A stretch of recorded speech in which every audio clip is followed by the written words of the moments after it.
All right, guys, so we are back covering the build from 3 pro athletes. Part two, and we're going to field some questions that I've received as DMs, Hattie and Jay have received as direct messages that you all covered, and just some questions that I think are important for you guys to hear that maybe might help you with having a successful build, because it's not just the mindset of going into growing. And as a coach, I really underline to my athletes that it's still a process of honing your skill set, honing your habits, improving your form, your technique, your mind-muscle connection, improving your meal planning, understanding that in a build, it changes from, high-volume, low-calorie foods to high-calorie, low-volume foods. You're still trying to stick to that diet plan, and so because your goal has changed, your meal plan has to change considerably. There's just so many things to cover in a build that make for what I think of a successful build is you are about to start your contest prep. You put on as much muscle as you can. You minimize the fat gain as much as you can within reason. You've got fantastic habits. Your mindset is really ready to start discipline. The knife is sharp. You're excited. Yeah, I love that. The knife is sharp, and you're ready to go. And your relationship to your body. We still all pose and flex, and love our bodies even as we're building. I think in part because we're doing it right.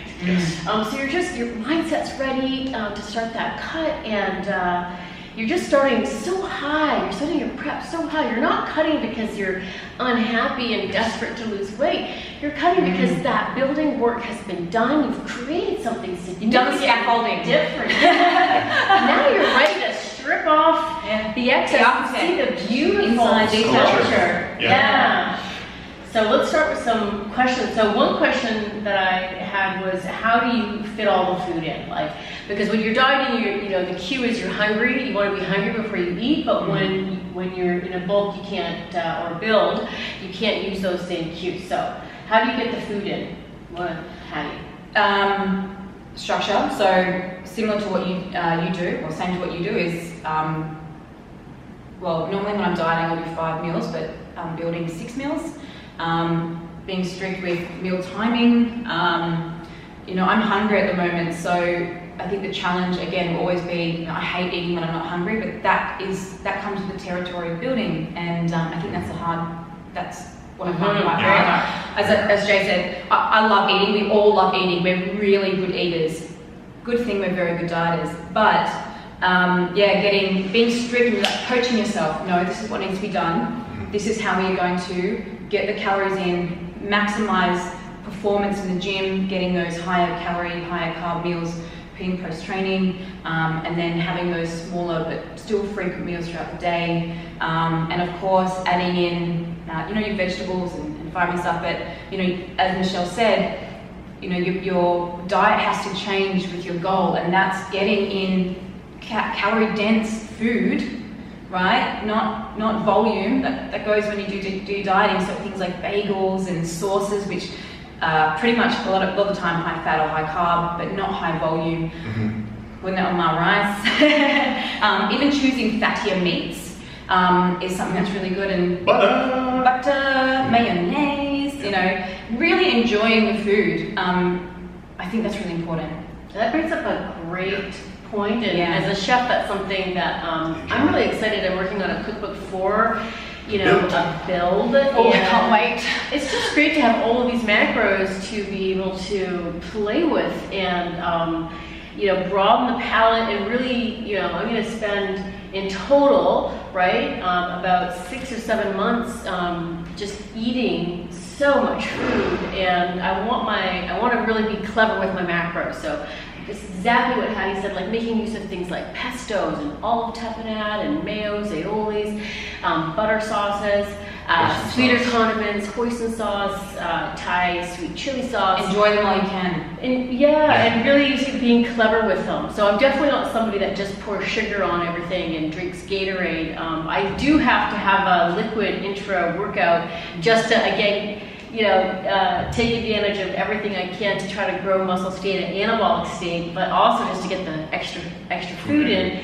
But I really like to eat my calories, so really taking advantage of those macros and putting them to good use is key. Yeah, I know.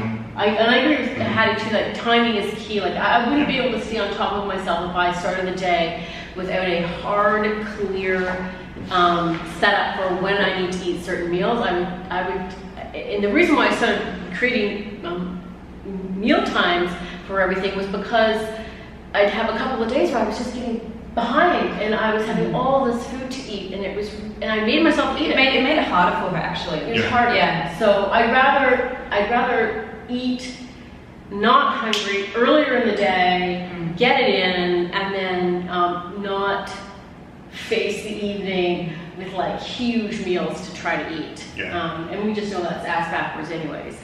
And with experience, that's something that I used to do, and that Michelle would with me when I would come back. You've been very good with your meals now. Yeah. He's always eating. Yeah, I'm always eating. Because he's a slow eater too, and then as soon as he finishes one, I swear half an hour later he's making the next. I'm like, are you living the dream? I think, like the girl said, like meal timing is something really, really important in the build. In the cut as well, but in a different way. But for the build, start early. And get up and eat. Get up and eat. And I used to keep go to work, keep 2 meals in my bag, come back home, having to eat dinner. So I would have like 3 meals at night to eat. Impossible to accomplish. And because of that, I was never able to maximize my off-season. Not only was I eating less calories than I was supposed to, but the way I was eating them, I was not maximizing anabolic build of muscle tissue.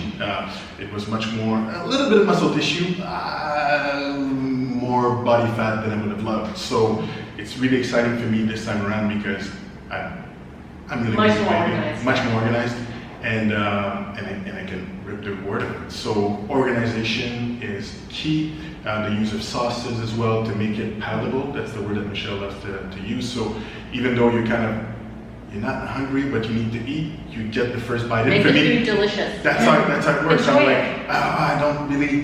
I get the first bite and I'm like, oh man, it's gonna be a really good meal. And it bypasses the, I'm not hungry. That's how I'm able to get the food in meal after meal after meal.